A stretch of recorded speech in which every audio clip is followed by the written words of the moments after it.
தன் அன்பை யாரும் புரிஞ்சுக்கலங்கிறது ரொம்ப எஃபெக்ட் ஆகும். கணவன் மனைவியுடைய கொஞ்சம் கவனமாக இருக்கும். கணவன் மனைவிக்குள்ள அடிக்கடி க கருத்து வேறுபாடுகள உருவாக்கக்கூடிய தன்மைகள் உருவாகும்.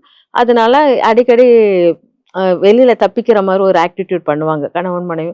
ஒண்ணு அவர் வேலை ஒர்க் அதிகமா இருக்குன்னு சொல்லிட்டு வெளியில போவாரு. இல்லாட்டா இவங்க வந்து அம்மா வீடோ, இல்லாட்டா வெளியில கோயிலோ அந்த மாரி ஆன்மீக சுற்றுலா தலங்கள் அந்த மாரி போற தன்மைய அதிகமாக உருவாக்குவாங்க. அதனால இவங்க கணவன் மனைவி இடையே கொஞ்சம் அண்டர்ஸ்டாண்டிங் மட்டும் கொஞ்சம் கவனமாக இருங்க.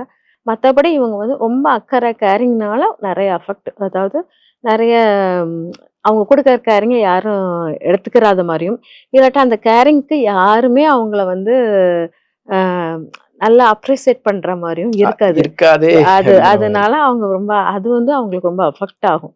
இதுதான் அவங்களுடைய எஃபெக்ட். அவங்களுக்கான பரிகாரம் என்ன? அவங்களுக்கான பரிகாரம் வந்து பார்த்தீங்கன்னா, சிவன் கோயில் வழிபாடுகளை எடுத்துக்கொள்வது ரொம்ப நல்லாயிருக்கும். நடராஜர் வழிபாட எடுத்துக்கிறது ரொம்ப விசேஷமாக இருக்கும்.